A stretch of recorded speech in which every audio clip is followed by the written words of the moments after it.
Bon, score nul et vierge. Ouais, après la victoire 3-0, c'était compliqué aujourd'hui contre le Canada. Salut à tous, on se retrouve pour le débrief du match entre la France et le Canada. Score nul et vierge 0-0. Merci aux personnes qui étaient présentes avec moi en live pour suivre ce match. N'hésitez pas à liker et à vous abonner si vous êtes nouveau. Avant cela, il y avait un petit retard malgré tout sur TF1. Un retard de 15-16 minutes. Et suite à la dissolution de l'Assemblée nationale avec les élections européennes, et bah il y avait un retard et on s'est dit peut-être en deuxième mi-temps sur TF1 avec la publicité, il y aurait 5 minutes et que ça devrait être normal. Sauf que non, ils ont gardé leur spot publicitaire. Oui, ça se comprend, c'est pour l'argent, mais entre-temps, bah le match y tournait. Voilà. Alors, on va commencer par les statistiques du match. Statistiques qui montrent clairement que cette équipe canadienne a eu du mal, mais a réussi tout de même à se créer des occasions avec 7 tirs, 0 tir cadré. Et pour la France, c'était 13 tirs, 4 petits tirs cadrés. Une possession qui était équilibrée pour les deux équipes, 51% pour la France, 49% pour le Canada, 521 passes pour la France, 513 pour le Canada. Voilà une précision de passe à 89% pour les deux équipes. Tout de même à souligner qu'il y avait beaucoup de fautes. 18 pour les Bleus, 7 pour le Canada, un carton jaune pour les deux équipes, 14 jeux pour la France, 2 pour le Canada, 7 corners pour la France et 1 pour le Canada. La France qui a essayé tout au long du match de trouver des solutions dans la verticalité, sur les côtés, en variant le jeu avec des transversales. Mais forcément, c'était plus compliqué que cela puisque cette équipe canadienne a très très très bien défendu. Et au milieu de terrain, on était dépassé puisqu'il y avait Kanté et Kamavinga qui défendaient et Griezmann qui avait un rôle aujourd'hui différent de d'habitude puisqu'il était plus haut sur le terrain. Donc forcément, il était plus offensif que défensif. Et Kanté et Kamavinga, c'était un peu plus compliqué pour défendre, sachant qu'ils étaient 4 devant et forcément tu te prenais des marées en contre-attaque. Et les Canadiens ne les ont pas très bien exploités. Et voilà, on a eu du mal malgré tout dans le dernier geste. Cette défense, comme je l'ai dit, qui était bien regroupée. Et c'était assez compliqué de trouver des solutions dans cette surface de réparation. Voilà, Deschamps a aligné cette équipe. Maignan titulaire, voilà, c'est un 11 qui se rapproche du 11 titulaire pour le premier match à l'Euro. Maignan titulaire, Koundé, Upamecano, Saliba. Et Théo Hernandez sur le côté gauche. On avait Kanté en sentinelle, en pointe basse. Kamavinga et Griezmann qui l'accompagnaient. Marcus Thuram qui était à gauche, titulaire lors du match et de la victoire contre le Luxembourg. Et les deux nouveaux titulaires. On aurait pu voir un Barcola titulaire, Giroud titulaire et Dembélé à droite. Maignan, il n'y a pas eu grand chose à dire, il a fait ce qu'il fallait faire, il n'a pas été réellement mis en danger, puisque c'est les défenseurs français qui ont très bien défendu ce soir. Alors, Koundé il a fait un match solide, solide défensivement, surtout. J'ai trouvé qu'il a été très bon dans ses duels, dans ses replis défensifs, dans son couloir, il s'est pas fait manger. Voilà, certes offensivement c'était normal qu'il ne se projette pas, puisque il y avait Dembélé sur son couloir, il y avait Griezmann aussi, et il a fait un match très très bon, Koundé. Et en défense centrale, on avait Upamecano et Saliba. Upamecano qui a fait un match intéressant, malgré qu'il soit en manque de temps de jeu avec le Bayern de Munich. Voilà, on a senti qu'il était en jambes, aux côtés d'un Saliba qui a fait un match stratosphérique. Et Saliba, il a fait un match magnifique. Il a été partout à la dernière passe, pour tacler, pour gêner les relances, dans le bon placement, dans le bon timing. Relance courte, relance longue. Il a varié le jeu. Court, long.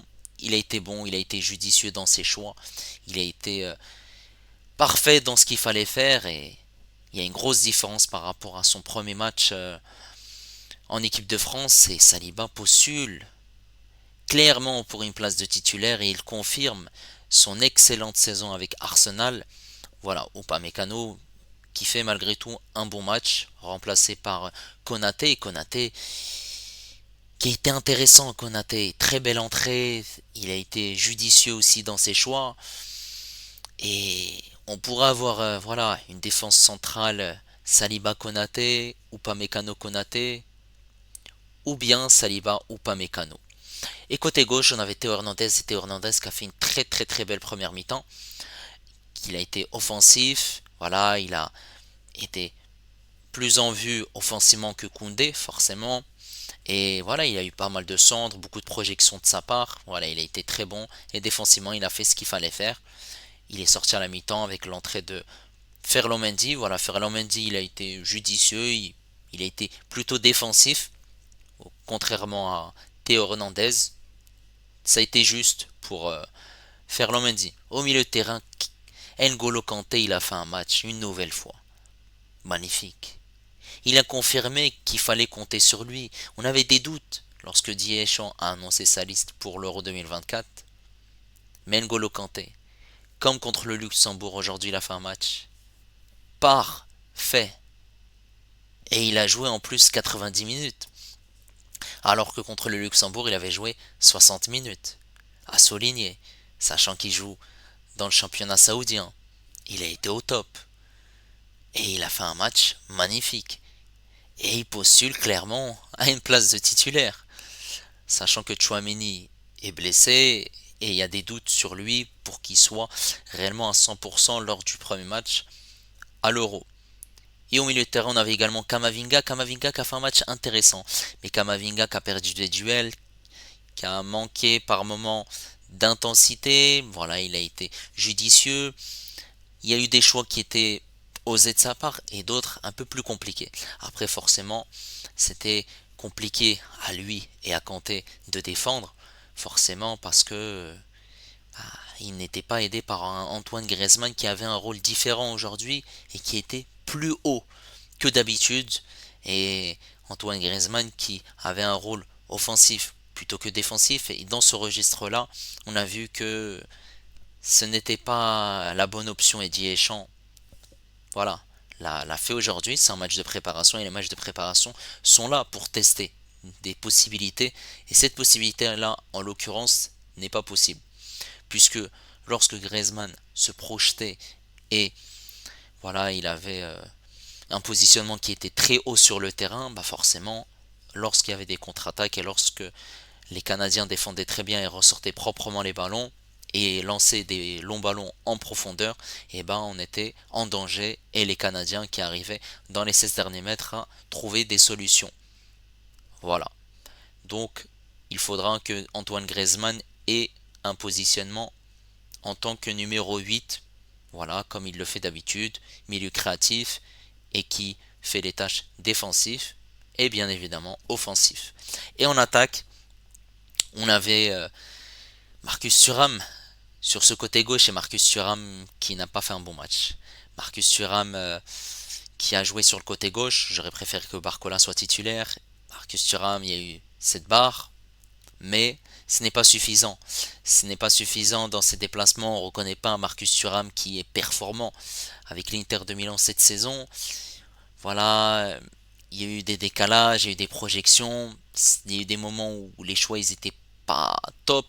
Il n'y a pas eu de grosses occasions de la part de Marcus Thuram, mais c'est un registre différent d'un ailier qui percute, qui se projette. Voilà, c'est pas réellement un ailier, c'est un buteur, mais qui peut jouer sur un côté comme Kolo Muani. Voilà, match un peu plus compliqué pour Marcus Thuram, mais on sait bien qu'à l'Euro, il ne va pas être titulaire. Sur le côté droit, on avait Ousmane Dembélé qui a fait un match très intéressant. Et il a été percutant dans la vivacité, dans l'accélération, il a essayé de créer des décalages, de la provocation aussi, il a obtenu pas mal de fautes, il a été très très bon. Et voilà, il a apporté pas mal de dangers sur son côté droit, on a vu que Ousmane Dembélé était en forme. Et ça fait plaisir, sachant qu'il n'avait pas joué contre le Luxembourg. Voilà, là il a fait un match parfait, il a été dynamique, il a été virevoltant, et voilà, il a essayé de trouver des solutions dans cette surface de réparation. Après, certes, voilà, il y a eu des centres, des combinaisons, mais les Canadiens ont bien défendu et forcément, bah, il y a eu des ratés dans cette surface de réparation. Et Giroud, Giroud, aujourd'hui capitaine, dernier match pour Olivier Giroud en France avant de s'envoler en Allemagne. Il y avait le brassard de capitaine, c'est un cadeau que Didier Deschamps lui a donné. Et voilà, on sait qu'il va prendre sa retraite internationale après l'Euro, sa dernière grosse compétition avec l'équipe de France. Et Olivier Giroud, voilà, il a essayé de proposer des choses intéressantes défensivement. Il a fait le pressing qu'il fallait pour gêner ces Canadiens, récupérer des ballons hauts.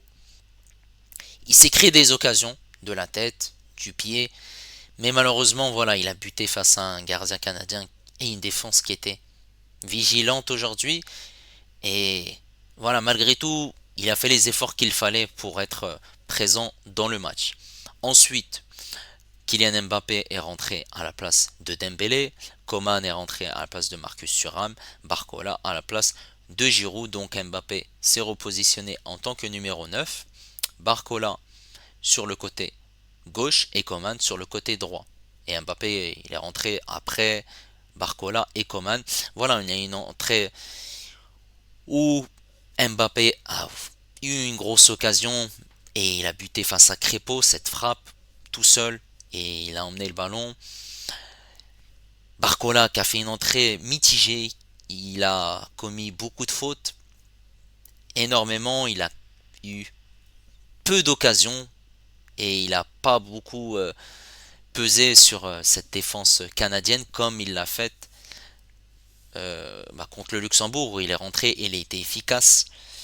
Et Coman, j'ai senti qu'il était plutôt en jambes avec sa blessure qu'il avait contractée ces derniers mois avec le Bayern de Munich. Aujourd'hui, il faisait son retour sur les terrains. J'ai senti qu'il était virevoltant. Voilà, petit à petit, il va revenir au top de sa forme. C'est ce qu'on espère. Et cette équipe canadienne qu'il faut quand même féliciter puisque voilà, ce match de préparation, c'est pour préparer sa Copa América qui débute voilà, contre l'Argentine en match d'ouverture et la France qui jouera son premier match contre l'Autriche.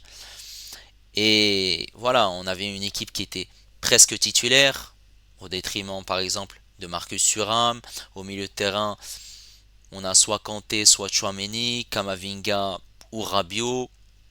Et cette défense centrale, voilà, comme je l'ai dit, on a plusieurs alternatives. Et maintenant, on espère que cette équipe de France va aller loin. À souligner également que cette équipe canadienne, voilà, a voulu rectifier le tir aujourd'hui par rapport à sa défaite concédée contre les Pays-Bas 4-0. Voilà, n'hésitez pas à me dire ce que vous avez pensé du match. N'hésitez pas à liker, à vous abonner si vous êtes nouveau. Et moi, je vous dis à la prochaine. Ciao les amis.